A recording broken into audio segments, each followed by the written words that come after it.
बंधु माने आपण माने रास्ता कड़े पड़िथिबा एक टंका बैग देखिबाकू जाउछंती।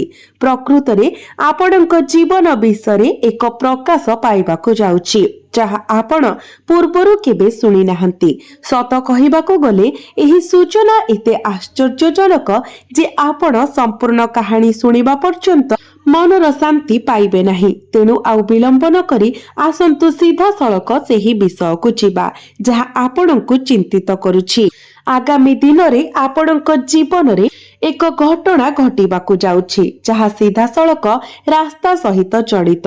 आपण ठीक सुनिछंती, रास्ता एवं टंका एही घटना रे प्रमुख भाବରେ देखाजिब। तथापि एही टंका आपणंक जीवन रे किपरि आसीबो ताहा एते अनन्य एवं अप्रत्याशित हेबो जे आपण आश्चर्य होइजिबे। किंतु मु संपूर्ण विवरणी व्याख्या करिबा पूर्वरु आपणंकु किछि बुझिबाकू पड़िबो। यह केवल एक संकेत नुहे, यह एक गुरुत्वपूर्ण ग्रह परिवर्तनर एक अंश। मु एही भिडियो रे परे एही परिवर्तन पछरे कारण प्रकाश करिबी। आपण हुए तो आपणक जीवन रे वर्तमानर अस्थिरता अनुभव करूछंती। केतेबेले आपण भाबुथिबे काहेकि जिनिस गुडिक एते अटकी रहिछि। आपण अनुभव करि पारंती जे आपणकर सर्वोत्तम प्रयास करिबा सत्वे आपण योग्य फलाफल पाउनाहंती। जदि एही प्रश्न गुडिक आपणक मनरे अछि तेबे आपण सठिक वीडियो देखुछंती।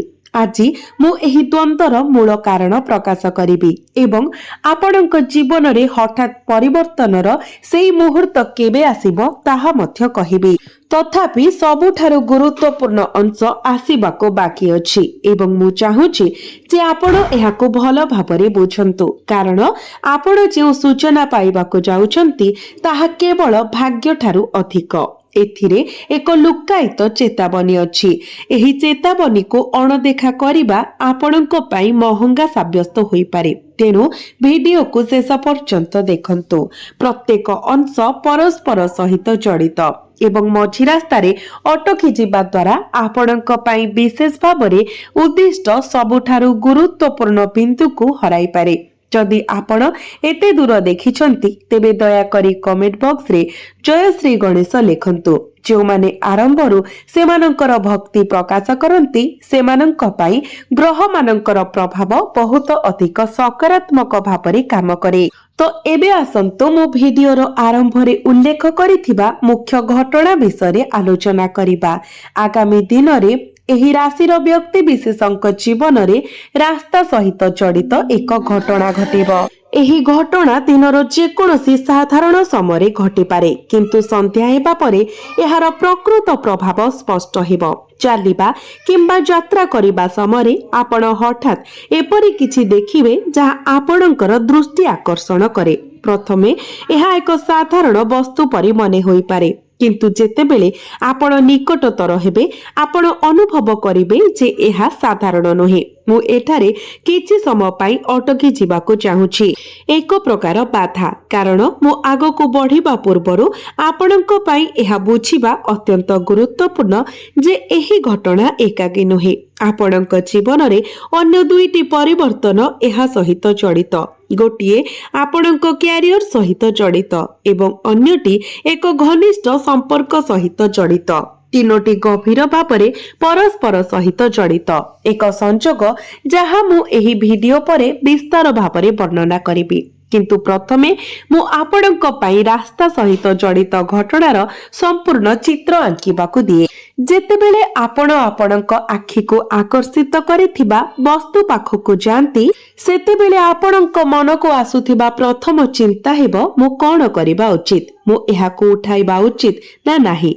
सेही प्रश्न निश्चित भाବରେ किछि मुहूर्त पई उठे एवं ठीक सेही स्थानरू आपणकर प्रकृत परीक्षा आरंभ हुए। देखंतु एही घटनार गुरुत्व केवल टंका खोजिबारे नाही, बरं सेही मुहूर्त रे आपण जे निष्पत्ति नियंती ताहा आगामी मास गुडिकरे आपणक भाग्यर गतिपथ निर्णय करिबो एवं एहा हेउछि सेही दिग जाहाको बहुत कम लोक बुझी पारंती। कल्पना करंतु जदि हठात आपणक सम्मुखरे किछि देखा जाए जहा आपणकर आर्थिक परिस्थिति को हृदयंगमरे परिवर्तन करिबारे सक्षम हुए, तेबे आपणकर प्रारंभिक प्रतिक्रिया कोन हेबो? ଆନନ୍ଦ, ଆଶ୍ଚର୍ଯ୍ୟ ନା ଭୟ?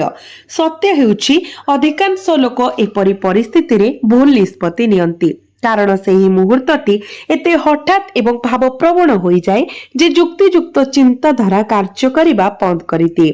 ସେଥିପାଇଁ ମୁଁ ଚାହେଁ ଆପଣ ଭିଡିଓଟିକୁ ଧ୍ୟାନର ସହିତ ଶୁଣନ୍ତୁ, ଯାହାଦ୍ୱାରା ସେହି ମୁହୂର୍ତ୍ତ ଆସିଲେ ଆପଣ ପ୍ରସ୍ତୁତ ହୋଇପାରିବେ। ଏହି ଘଟଣାକୁ ଚାଳିତ କରୁଥିବା ଗ୍ରହ ଗତିବିଧିକୁ ବୁଝିବା ଅତ୍ୟନ୍ତ ଗୁରୁତ୍ୱପୂର୍ଣ୍ଣ। ଯଦି ଆପଣ ଅନ୍ତର୍ନିହିତ କାରଣକୁ ନ ବୁଝି କେବଳ ଫଳାଫଳ ଉପରେ ଧ୍ୟାନ ଦିଅନ୍ତି, ତେବେ ଆପଣ ଏହି ସୁଯୋଗକୁ ସମ୍ପୂର୍ଣ୍ଣ ଭାବରେ ଲାଭ ଉଠାଇ ପାରିବେ ନାହିଁ। ଆପଣଙ୍କ ରାଶିର ଅଧିପତି ବର୍ତ୍ତମାନ ଏକ ବିରଳ ଯୋଗ ସୃଷ୍ଟି କରୁଛନ୍ତି। ଏହା ହଠାତ୍ ଆର୍ଥିକ ଲାଭର ସଂକେତ ଦିଏ, ତଥାପି ଏହା ସହିତ ଏକ ଅବସ୍ଥା ଜଡ଼ିତ ଅଛି। ପ୍ରଥମେ ମୁଁ କହିବାକୁ ଚାହେଁ ଯେ ଆପଣ ଏହି ଘଟଣାର ଭାବପ୍ରବଣ ଦିଗକୁ ବୁଝିପାରନ୍ତି। ଏହି ମୁହୂର୍ତ୍ତ ଆପଣଙ୍କ ଜୀବନରେ ଆସିବା ପୂର୍ବରୁ ଆପଣ କିଛି ଲକ୍ଷଣ ଲକ୍ଷ୍ୟ କରିବା ଆରମ୍ଭ କରିବେ। ଆପଣ ସମାନ ପ୍ରକାରର ପୁନରାବୃତ୍ତି ସ୍ୱପ୍ନ ଦେଖିବା ଆରମ୍ଭ କରିପାରନ୍ତି। ଆପଣଙ୍କ ଶୋଇବା ଶୈଳୀ ହଠାତ୍ ଅସ୍ଥିର ହୋଇଯାଇପାରେ, କିମ୍ବା ଆପଣ ଏକ ଅଦ୍ଭୁତ ଅବର୍ଣ୍ଣନୀୟ ଅସ୍ଥିରତା ଅନୁଭବ କରିପାରନ୍ତି। ଏହି ଲକ୍ଷଣ ଗୁଡ଼ିକ ମୂଳତଃ ଆପଣଙ୍କୁ ସତର୍କ କରିବା ପାଇଁ ଉଦ୍ଦିଷ୍ଟ, ନିଶ୍ଚିତ କରିବା ପାଇଁ ଯେ ଯେତେବେଳେ ପ୍ରକୃତ ଘଟଣା ଘଟିବ ଆପଣ ସମ୍ପୂର୍ଣ୍ଣ ସଚେତନ ରୁହନ୍ତୁ ଏବଂ ଯାହା ଫଳରେ ଆପଣ ସଠିକ ନିଷ୍ପତ୍ତି ନେଇପାରିବେ। ଏବେ ମୁଁ ଆପଣଙ୍କ ସହିତ ଏକ ଗୁରୁତ୍ୱପୂର୍ଣ୍ଣ କଥା ସେୟାର କରିବାକୁ ଚାହୁଁଛି, ଯାହା ଆପଣ ହୁଏତ ପୂର୍ବ ଭିଡିଓରେ ଶୁଣି ନାହାନ୍ତି। ଏହି ଘଟଣା କେବଳ ଟଙ୍କା ବିଷୟରେ ନୁହେଁ, ଏହା ଏକ ଗଭୀର କର୍ମାତ୍ମକ ଦିଗ ମଧ୍ୟ ଅଛି, ଏକ ଅତୀତର ଭଲ କାର୍ଯ୍ୟର ଫଳ। ଏହି ରୂପରେ ଆପଣଙ୍କ ଜୀବନରେ ପ୍ରକାଶ ପାଇବାକୁ ଯାଉଛି। ତେଣୁ ଏହି ଅଭିଜ୍ଞତାକୁ ହାଲୁକା ଭାବରେ ନିଅନ୍ତୁ ନାହିଁ, କାରଣ ଆପଣ ଏହି ମୁହୂର୍ତ୍ତକୁ କିପରି ଗ୍ରହଣ କରିବେ ତାହା ଆପଣଙ୍କ ଭାଗ୍ୟର ଭବିଷ୍ୟତ ଗତି ନିର୍ଣ୍ଣୟ କରିବ। ଏହା ବିଚାର କରନ୍ତୁ, ଯଦି ଏହି ସୁଯୋଗ ଆପଣଙ୍କର କଠିନ ପରିଶ୍ରମ ଏବଂ ଭଲ କାର୍ଯ୍ୟର ଫଳାଫଳ, ତେବେ ଆପଣ କଣ ଏହାକୁ ବୁଦ୍ଧିମାନ ଭାବରେ ପରିଚାଳନା କରିବାକୁ ପ୍ରସ୍ତୁତ, ନା ଆପଣ ଏପରି ପରିସ୍ଥିତିରେ ଅଧିକାଂଶ ଲୋକ କରୁଥିବା ଭୁଲକୁ ପୁନରାବୃତ୍ତି କରିବେ? ଆପଣଙ୍କୁ ତା ପୂର୍ବରୁ ମୁଁ ଆପଣଙ୍କୁ ଏହି ଘଟଣାର ପରବର୍ତ୍ତୀ ପର୍ଯ୍ୟାୟ ବିଷୟରେ କହିବି। ହୁଏତ ଏହି ଭିଡିଓର ସବୁଠାରୁ ଆଶ୍ଚର୍ଯ୍ୟଜନକ ଅଂଶ, ଯେତେବେଳେ ଆପଣ ସେହି ଜିନିଷଟିକୁ ନିଜ ହାତରେ ଧରିବେ, ଆପଣ ଅନୁଭବ କରୁଥିବା ପ୍ରାଥମିକ ଭାବନା ଆଶ୍ୱସ୍ତି ହେବ ନାହିଁ, ବରଂ ଦାୟିତ୍ୱର ଭାବନା ହେବ। ଠିକ୍ ସେହି ମୁହୂର୍ତ୍ତରେ ଆପଣଙ୍କର ପ୍ରକୃତ ପରୀକ୍ଷା ଆରମ୍ଭ ହେବ। ଏହାପରେ ତୁରନ୍ତ ଆପଣ ଏକ ନିଷ୍ପତ୍ତିର ସମ୍ମୁଖୀନ ହେବେ, ଯାହା ଆପଣଙ୍କର ନିକଟ ସମ୍ପର୍କକୁ ପ୍ରଭାବିତ କରିବ। ଏବଂ ଏହିଠାରେ ମୁଁ ପୂର୍ବରୁ ଉଲ୍ଲେଖ କରିଥିବା ଦ୍ୱିତୀୟ ପରିବର୍ତ୍ତନ କାର୍ଯ୍ୟକାରୀ ହେବ। କିନ୍ତୁ ମୁଁ ସମ୍ପୂର୍ଣ୍ଣ ବିବରଣୀ ପ୍ରକାଶ କରିବା ପୂର୍ବରୁ ମୁଁ ଚାହେଁ ଯେ ଆପଣ କିଛି ସମୟ ପାଇଁ ଅଟକି ଯାଆନ୍ତୁ ଏବଂ ପ୍ରତିଫଳିତ ହୁଅନ୍ତୁ। ଆପଣ କଣ ବର୍ତ୍ତମାନ କୌଣସି ପ୍ରିୟଜନଙ୍କ ଠାରୁ କିଛି ଲୁଚାଇ ରଖିଛନ୍ତି, ଯାହା ସେତେବେଳେ ସାମାନ୍ୟ ମନେ ହେଉଥିଲା କିନ୍ତୁ ପରେ ଏକ ବଡ଼ ସମସ୍ୟାରେ ପରିଣତ ହୋଇପାରେ? ଯଦି ହଁ, ତେବେ ଏହି ଭିଡିଓଟି ଆପଣଙ୍କ ପାଇଁ ଆହୁରି ଗୁରୁତ୍ୱପୂର୍ଣ୍ଣ, କାରଣ ପରବର୍ତ୍ତୀ ବିଷୟଟି ସିଧାସଳଖ ଏହି ବିଷୟ ସହିତ ଜଡ଼ିତ। ମୁଁ ପୁଣି ଥରେ ଏହା କହିବାକୁ ଚାହେଁ, ଯଦି ଆପଣ ପ୍ରକୃତରେ ଈଶ୍ୱରଙ୍କୁ ଭକ୍ତି କରନ୍ତି, ତେବେ କମେଣ୍ଟ ବକ୍ସରେ ଜୟ ଶ୍ରୀ ଗଣେଶ ଲେଖନ୍ତୁ। ଏବେ ଆସନ୍ତୁ ଆପଣଙ୍କ କ୍ୟାରିୟର ବିଷୟରେ କଥାବାର୍ତ୍ତା କରିବା, କାରଣ ଯେପରି ମୁଁ ପୂର୍ବରୁ ଉଲ୍ଲେଖ କରିଥିଲି, ରାସ୍ତା ସହ ଜଡ଼ିତ ଏହି ଘଟଣାଟି ଏକ ବିଚ୍ଛିନ୍ନ ଘଟଣା ନୁହେଁ। ଆପଣଙ୍କ କ୍ୟାରିୟରରେ ଏକ ପ୍ରମୁଖ ମୋଡ଼ ମଧ୍ୟ ଆସୁଛି, ଏକ ଆକର୍ଷଣୀୟ ଭାବରେ। ଏହା ମୁଁ ପୂର୍ବରୁ ଉଲ୍ଲେଖ କରିଥିବା ଘଟଣା ସହିତ ମେଳ ଖାଇବ। ଆପଣ ହଠାତ୍ ଏକ ପୁରୁଣା ପ୍ରକଳ୍ପ ସମ୍ପର୍କରେ ନୂତନ ସୂଚନା ପାଇପାରନ୍ତି, କିମ୍ବା ଆପଣଙ୍କ କାମକୁ ଏକ ସମ୍ପୂର୍ଣ୍ଣ ଅପ୍ରତ୍ୟାଶିତ ତ୍ରୟାଂଶର କେହି ପ୍ରଶଂସା କରିପାରନ୍ତି। ତଥାପି ଏହି ପରିବର୍ତ୍ତନ ସହିତ ଏକ ସର୍ତ୍ତ ମଧ୍ୟ ଜଡ଼ିତ ଅଛି, ଧୈର୍ଯ୍ୟ। ଯଦି ଆପଣ ଏହି ପର୍ଯ୍ୟାୟ ମଧ୍ୟରେ ଶୀଘ୍ର ନିଷ୍ପତ୍ତି ନିଅନ୍ତି, ତେବେ ସୁଯୋଗ ଆପଣଙ୍କ ହାତରୁ ଖସି ଯାଇପାରେ। ମୁଁ ଏଠାରେ ଆଉ ଏକ ପ୍ରକାରର ବାଧା ପରିଚିତ କରିବାକୁ ଚାହୁଁଛି, କାରଣ ମୁଁ ଯାହା କହିବାକୁ ଯାଉଛି ତାହା ଆପଣଙ୍କୁ ଟିକେ ଅସହଜ ଅନୁଭବ ହୋଇପାରେ। ତଥାପି ଏହା ଆପଣଙ୍କ ପାଇଁ ଜାଣିବା ଅତ୍ୟନ୍ତ ଗୁରୁତ୍ୱପୂର୍ଣ୍ଣ। ଏହି ସମୟ ମଧ୍ୟରେ ଆପଣଙ୍କ ମଣ୍ଡଳୀର କେହି ଜଣେ ସକ୍ରିୟ ହୋଇପାରନ୍ତି ଯିଏ ଆପଣଙ୍କର ଦ୍ରୁତ ପରିବର୍ତ୍ତନଶୀଳ ପରିସ୍ଥିତି ବିଷୟରେ ଅସହଜ ଅନୁଭବ କରନ୍ତି। ଏହି ବ୍ୟକ୍ତି ଆପଣଙ୍କ ନିକଟତର କିମ୍ବା କେବଳ ଦୂର ପରିଚିତ ବ୍ୟକ୍ତି ହୋଇପାରନ୍ତି। ସତ କହିବାକୁ ଗଲେ ଏହା ସମଗ୍ର କାହାଣୀର ସବୁଠାରୁ ଭାବପ୍ରବଣ ଅଂଶ। ଏଥିରେ ଏକ ମୋଡ଼ ଅଛି ଯାହା ଆପଣଙ୍କ ଆଖିରେ ଲୁହ ଆଣିପାରେ। ତଥାପି ଏକ ସମୟରେ ଆପଣ ଦୀର୍ଘ ସମୟ ଧରି ଖୋଜୁଥିବା ଶାନ୍ତି ପ୍ରଦାନ କରେ। ଅପେକ୍ଷା କରନ୍ତୁ। ଏଠାରେ ନିଶ୍ୱାସ ନେବା ପାଇଁ ଏକ ମୁହୂର୍ତ୍ତ ନିଅନ୍ତୁ, କାରଣ ପରବର୍ତ୍ତୀ ଘଟଣାଟି ଭାରି ହୋଇପାରେ। ଏହି ଘଟଣା ଗୁଡ଼ିକ ମଧ୍ୟରେ ଏକ ବାର୍ତ୍ତା ଆସିବ ଯାହାକୁ ଆପଣ ଅନେକ ଦିନ ଧରି ଅପେକ୍ଷା କରିଥିଲେ। ଏହା ଏକ ଅତୀତର ସମ୍ପର୍କ କିମ୍ବା ଯୁଗ ଯୁଗ ଧରି ଆପଣଙ୍କ ସହିତ କଥା ହୋଇନଥିବା ବ୍ୟକ୍ତିଙ୍କ ସହିତ ଜଡ଼ିତ ହୋଇପାରେ। ଯେତେବେଳେ ଏହା ଆପଣଙ୍କ ପାଖରେ ପହଞ୍ଚିବ, ଆପଣଙ୍କ ଭିତରେ ଭାବନାର ଏକ ଘୂର୍ଣ୍ଣିବାର୍ତ୍ତା ଉଡ଼ିଯିବ। ଆନନ୍ଦ, ଆଶ୍ଚର୍ଯ୍ୟ ଏବଂ ହୁଏତ ଭୟର ସ୍ପର୍ଶ। ଏହି ପର୍ଯ୍ୟାୟର ସବୁଠାରୁ ଗୁରୁତ୍ୱପୂର୍ଣ୍ଣ ଉପାଦାନ ଏଠାରେ ଅଛି। ମୁଁ ଏହାକୁ ଏପର୍ଯ୍ୟନ୍ତ କହିନାହିଁ କାରଣ ପରବର୍ତ୍ତୀ ଭାଗରେ ସମ୍ପୂର୍ଣ୍ଣ ସତ୍ୟ ପ୍ରକାଶିତ ହେବ।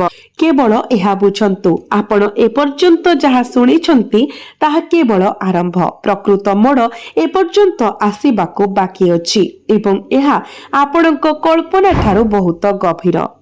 ଆରମ୍ଭରେ ମୁଁ ଯେଉଁ ପ୍ରମୁଖ ଗୁପ୍ତ ସଂକେତ ବିଷୟରେ କହିଥିଲି ତାହା ଏପର୍ଯ୍ୟନ୍ତ ପ୍ରକାଶିତ ହେବାକୁ ବାକି ଅଛି।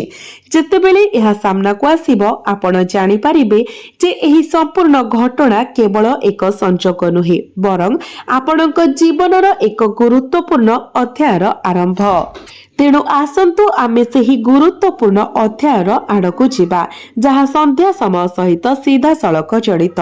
ଏହା ଦିନର ସେହି ସମୟ ଯେତେବେଳେ ସୂର୍ଯ୍ୟ ଅସ୍ତ ହେଉଛି ଏବଂ ଆକାଶ ରଙ୍ଗ ପରିବର୍ତ୍ତନ କରୁଛି। ସେହି ମୁହୂର୍ତ୍ତରେ ଆପଣଙ୍କ ଜୀବନରେ କିଛି ଘଟିବ ଯାହା ଏହି ସମ୍ପୂର୍ଣ୍ଣ କାହାଣୀକୁ ଏକ ନୂତନ ଦିଗରେ ନେଇଯିବ। କିନ୍ତୁ ସନ୍ଧ୍ୟାର ସେହି ସମୟକୁ କଳ୍ପନା କରନ୍ତୁ ଯେତେବେଳେ ଆଲୋକ ଧୀରେ ଧୀରେ ମଳିନ ହୋଇଯାଏ ଏବଂ ରାସ୍ତାର ଗହଳି ଶାନ୍ତ ହେବାକୁ ଆରମ୍ଭ କରେ। ସେହି ପରିବେଶରେ ଆପଣ ଏକ କଥାବାର୍ତ୍ତାରେ ସାମିଲ ହେବେ କିମ୍ବା ଏକ ଦୃଶ୍ୟ ଦେଖିବେ ଯାହା ଆପଣଙ୍କୁ ଆପଣଙ୍କ ହୃଦୟକୁ ଥରାଇ ଦେବ। ଏହି ମୁହୂର୍ତ୍ତଟି ଏକ ଚେତାବନୀ ଏବଂ ସୁଯୋଗ ଉଭୟ ଭାବରେ କାର୍ଯ୍ୟ କରିବ ଏବଂ ଏହା ଠିକ୍ ସେହି ସ୍ଥାନରେ ଅଛି ଯେଉଁଠାରେ ଆପଣଙ୍କର ପ୍ରକୃତ ପରୀକ୍ଷା ଅଛି। ଆପଣ ଏହାକୁ କିପରି ପରିଚାଳନା କରନ୍ତି। ତଥାପି ମୁଁ ପରବର୍ତ୍ତୀ ଭାଗରେ ସମ୍ପୂର୍ଣ୍ଣ କାହାଣୀ, ପ୍ରକୃତ ରହସ୍ୟ ଏବଂ ବିଶାଳ ପ୍ରକାଶନ ବ୍ୟାଖ୍ୟା କରିବି ଯାହା ଏହି ଭ୍ରମକୁ ଦୂର କରିଦେବ। ମୁଁ ଉଲ୍ଲେଖ କରିଥିଲି ଯେ ସେହି ମୁହୂର୍ତ୍ତରେ ଆପଣଙ୍କ ଜୀବନରେ କିଛି ଘଟିବ ଯାହା କାହାଣୀକୁ ଏକ ନୂତନ ଦିଗରେ ନେଇଯିବ। ସେହି ସନ୍ଧ୍ୟାର କଳ୍ପନା କରନ୍ତୁ। ଆପଣ ଆପଣଙ୍କର ଦୈନନ୍ଦିନ କାର୍ଯ୍ୟ ସମାପ୍ତ କରି କିମ୍ବା ଯାତ୍ରାରୁ ଫେରିବା ପରେ ଘରକୁ ଫେରୁଛନ୍ତି। ହଠାତ୍ ଆପଣଙ୍କ ମନକୁ ଏକ ଭାବନା ଆସେ, ଏକ ଏପରି ଅନୁଭବ ଯାହା ଆପଣ ପୂର୍ବରୁ କେବେ ଅନୁଭବ କରିନାହାନ୍ତି। ଏହି ଚିନ୍ତାଧାରା ଆପଣଙ୍କୁ ସେହି ସ୍ଥାନ ଆଡ଼କୁ ଟାଣି ଆଣେ ଯେଉଁଠାରେ ଆପଣ ଥରେ ସେହି ଜିନିଷ ଦେଖିଥିଲେ ଏବଂ ଆପଣ ନିଜକୁ ଭାବୁଥିବେ ଯେ ଆପଣଙ୍କ ପାଦ ସେହି ନିର୍ଦ୍ଦିଷ୍ଟ ଦିଗରେ କାହିଁକି ଗତି କରୁଛି। ଏହା କୌଣସି ସଂଯୋଗ ନୁହେଁ, ଏହା ଆପଣଙ୍କ ଭିତରେ ଥିବା ଅନ୍ତର୍ନିହିତ ଶକ୍ତି ଆପଣଙ୍କୁ ଆପଣଙ୍କ ଭାଗ୍ୟ ଆଡ଼କୁ ଟାଣି ଆଣେ ଏବଂ ଯେତେବେଳେ ଆପଣ ପହଞ୍ଚିବେ ଆପଣ ଏପରି କିଛି ଦେଖିବେ ଯାହା ସମସ୍ତ କଳ୍ପନାକୁ ବିରୋଧ କରେ। ତଥାପି ମୁଁ ଏଠାରେ ଅଟକି ଯିବାକୁ କହୁଛି କାରଣ ଆଗକୁ ବଢ଼ିବା ପୂର୍ବରୁ କିଛି ଅଛି ଯାହା ଆପଣଙ୍କୁ ବୁଝିବା ଆବଶ୍ୟକ। ଆପଣଙ୍କ ସମ୍ମୁଖରେ ଘଟୁଥିବା ଦୃଶ୍ୟ କେବଳ ଏକ ଆକସ୍ମିକ ଘଟଣା ନୁହେଁ, ବରଂ ଏକ ଅତୀତର ନିଷ୍ପତ୍ତିର ପ୍ରତ୍ୟକ୍ଷ ଫଳାଫଳ। ଏହା କାହାଣୀକୁ ଆପଣଙ୍କ ଜୀବନର ଏକ ଗଭୀର ସତ୍ୟ ସହିତ ସଂଯୋଗ କରୁଥିବା ଗୁରୁତ୍ୱପୂର୍ଣ୍ଣ ସଂଯୋଗ। ଯଦି ଆପଣ ଜାଣିବାକୁ ଚାହାନ୍ତି ତ ମୁଁ ଜଣେ ବ୍ୟକ୍ତିଙ୍କ ବିଷୟରେ ଉଲ୍ଲେଖ କରିଥିଲି ଯିଏ ଆପଣଙ୍କର ଦ୍ରୁତ ପରିବର୍ତ୍ତନଶୀଳ ପରିସ୍ଥିତି ଦେଖି ଅସହଜ ଅନୁଭବ। ଆପଣଙ୍କୁ କେବଳ ଦେଖିବା ଆବଶ୍ୟକ। ପ୍ରତିଶୋଧ ପାଇଁ ଆନନ୍ଦ କରିବା ଆପଣଙ୍କର ଶକ୍ତିକୁ ନଷ୍ଟ କରିଦେବ ଯେତେବେଳେ କରୁଣା ଏବଂ ନୀରବତା ଆପଣଙ୍କୁ ଉଚ୍ଚ କରିବ। ଯେତେବେଳେ ଆପଣ ପ୍ରତିଶୋଧ ନେବା ବିଷୟରେ ଚିନ୍ତା କରିବେ ଆପଣ ନକାରାତ୍ମକତାର ଚକ୍ରରେ ଫସିଯିବେ। तथापि जेतेबेले आपण शांत रहिबे एवं ईश्वरଙ୍କ उपरे विश्वास रखिबे न्याय निजे विजयी हेबो।